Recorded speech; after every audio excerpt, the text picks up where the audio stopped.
नमस्कार, मैं you news से संजय कुमार कर्णवाल। सबसे बड़ी खबर की ताज़ा तस्वीरें और अब तक की अपडेट। न्यूज। गोरखपुर में व्यापारी मनीष गुप्ता हत्याकांड के विरोध में सपा व्यापार सभा ने निकाला कैंडल मार्च। आए दिन व्यापारी के साथ लूटपाट एवं हत्या होना प्रदेश में आम बात हो चुकी है। ऐसे ही मुद्दे को लेकर विपक्ष मौजूदा सरकार पर निशाने साध रहा है, जिससे 2022 के चुनाव में सफलता हासिल हो सके। आगामी चुनावों को देखते हुए विपक्ष सरकार की हर नाकामी को उजागर करते हुए तीखे वार करते नजर आ रहे हैं।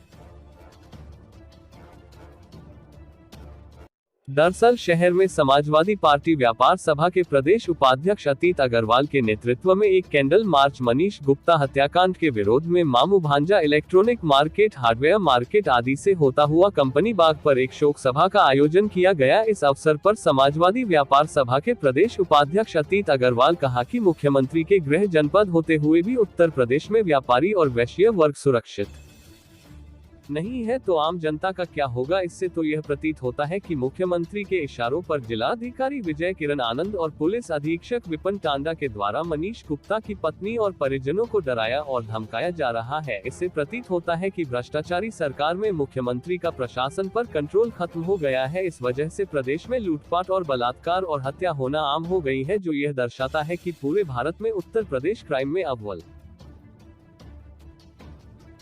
होता जा रहा है और प्रतीत होता है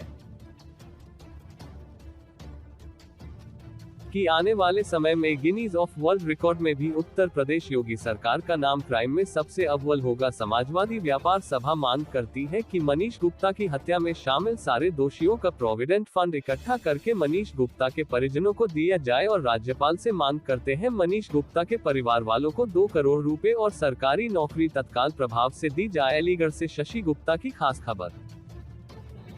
सर, आज जो है कैंडल मार्च निकाला है, आपने किस संबंध में निकाला है? कैंडल मार्च से निकाला गया है एक हमारे समाज के व्यक्ति की हत्या की गई, और ये हत्या क्यों की गई हमारी समझ से बाहर है। आपको सबको शायद जानकारी होगी, भारतीय जनता पार्टी इस खुदफहमी में जी रहे हैं कि वैश्य वर्ग हमको वोट देता है। अब उसकी औकात और भारतीय जनता पार्टी की सरकार को ये बता दिया जाएगा कि वैश्य वर्ग और व्यापारी वर्ग से पंगा लेना और उनकी हत्याएं कराना, उनसे फिरौती लेना, इस गलतफहमी में ना है। सत्ता का परिवर्तन होता रहता है।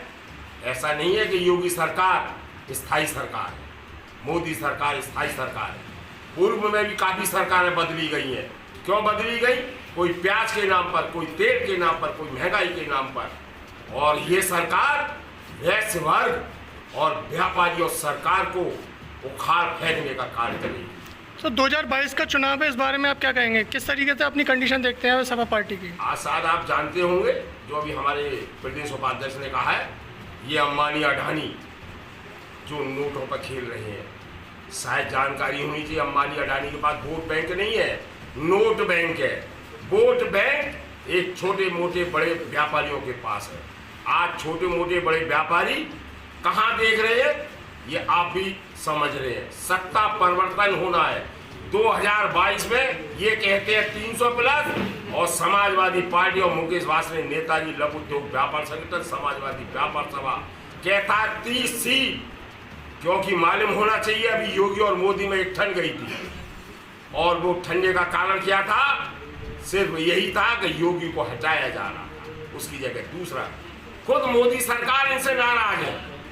गोरखपुर की धरती पर जो व्यक्ति जिसने 5 बार MP रहे हो, वहाँ व्यापारी की हत्या कराई जा रही है। एक सोची समझी साजिश है। और मुझे तो ऐसा लगता है योगी सरकार का जो पुलिस प्रशासन है ना, उसका बिल्कुल 36 का आंकड़ा बन चुका है। मैं चाहता हूँ समस्त जो भी समाज से है, जिस समाज से है, आज मेरे समाज के व्यक्ति की हत्या हुई है।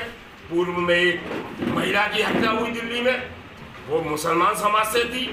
पता नहीं क्या हो रहा है, कुछ तो मीडिया चैनल नहीं दिखा रहे। अगर 72 घंटे अगर मीडिया ये दिखा देना, तो योगी सरकार और मोदी सरकार को नीचे आने में देर नहीं होगी। जय भारत। सर, सपा व्यापार सभा के आज किस संबंध में कैंडल मार्च निकाला गया है? ये मनीष गुप्ता का जो हत्याकांड हुआ है, जो पुलिस की बर्बरता के कारण उनको अपने होटल से खींच कर ले गए, गाड़ी में डालकर ले जाने के बाद में उनको निर्मम तरीके से उनकी पिटाई करी है, उसमें उनकी हत्या हुई है। उन दोषियों को हम पकड़वाने के लिए और उनको सजा दिलाने के लिए आज हमने एक कैंडल मार्च निकाला है, क्योंकि इस शासन में मुझे लगता है कि अब पुलिस कंट्रोल से बाहर हो चुकी है और आने वाले समय में मुझे लगता है योगी जी एक विश्व रिकॉर्ड बनाने के कायम है, होने वाले हैं। क्यों? इस क्षेत्र में यूपी में जितना क्राइम हो रहा है वो भी गिरी वर्ल्ड रिकॉर्ड में दर्ज होने वाला है योगी जी की दुआओं के साथ। और क्षेत्र का जनता, बनिया, बस, बैर, वैश्य, जितने भी समाज के लोग हैं वो सब लोग आज बिल्कुल हाथ हैं और एक तरह से डरे सहमे अपने व्यापार को कर रहे हैं। कहीं सेल टैक्स वाले ना जाए, कहीं लुटेरे गैंग वाले उनका गोली ना चला दे, तो ऐसी बिल्कुल स्थिति भय का माहौल बना दिया। तो मुझे तो लगता है कि इन्हें अपने पद से त्याग पत्र दे देना चाहिए और राष्ट्रपति शासन लगाना चाहिए। सर, आए दिन व्यापारियों पर ही शोषण किया जाता है इस सरकार में, इस बारे में आप प्रदेश सरकार से क्या कहना चाहेंगे? दरअसल क्या है, प्रदेश सरकार बड़ी गलत फहमी में जी रही है, क्योंकि उनके पास अडानी अंबानी जैसे बड़े बड़े एक्सपोर्टर वगैरह उन पे आ गए जो उन्हें चंदा उपलब्ध कराते हैं, लेकिन ये भूल गए कि छोटे छोटे टैक्स के माध्यम से ये सरकार चल रही है। व्यापारियों का आए दिन शोषण जो हो रहा है वो केवल इसी बात के लिए हो रहा है, या तो आप अपना टैक्स पूरा जमा करें, अगर टैक्स नहीं करते हैं, अभी एक व्यापारियों का शोषण हुआ, उनने पिछली साल लॉकडाउन में अपना टैक्स पे नहीं करा तो उसके यहाँ छापे पड़ गए कि पिछली बार आपने 20 लाख का टैक्स दिया, अब की बार आपने 8 लाख का टैक्स क्यों दिया। लेकिन ये भूल गए कि कोरोना में उनकी दुकानें बंद रही, उनको ज़बरदस्ती उन पर आयकर वालों ने छापा मारा, उन्होंने मजबूरन उनके साथ साठगांठ करके उन्हें 20 से 25 लाख में सेटलमेंट करना पड़ा। तो ये उहाई है जो भाजपा अपने चंदे के लिए उहाई कर रही है। जो भाजपा अपने कार्यकर्ताओं को घंटे घड़ियाल बजाने वाली सरकार अपने कार्यकर्ताओं के हाथ में कटोरे दे सकती है, तो वो व्यापारियों के हाथ में भी कटोरे दे सकती है। 400 करोड़ का पार्टी कार्यालय बनाने के लिए फंड है, लेकिन मंदिर बनाने के लिए फंड नहीं था। हर एक को कटोरा देकर इन्होंने सड़कों को उतार दिया। व्यापारियों पर शोषण नहीं रुका तो इसमें आप आगे क्या अग्रिम कार्रवाई करेंगे अपनी तरफ से? सरकार भी समझ रही है, बौखला रही है। जितने भी एग्जिट पोल है वो बोल रहे हैं कि सरकार जा रही है। इन्हें उम्मीद है कि आने वाले समय में ये सत्ता में नहीं आ रहे, और जब ये सत्ता में नहीं आएंगे तो इनके द्वारा जो कानून बनाए गए हैं उन कानून का बदलाव होगा। और हमारे माननीय राष्ट्रीय अध्यक्ष जी ने कहा है सरकार बनने पर हर घर को 300 यूनिट बिजली मिलेगी और हर कम 1.5 लाख आदमियों को रोजगार दिया जाएगा, जिसमें 15 लाख आदमियों की सूची अब तक बन चुकी है। 1.5 लाख तो उसी समय जिस दिन सरकार का शपथ ग्रहण होगा उसी दिन दी जाएगी। और आने वाले समय में देखना जो कहते हैं वो करते हैं, समाजवादी की पहचान है। मेरे साथ बस इतना ही। बाकी की तमाम खबरों के लिए देखते रहिए यू न्यूज़।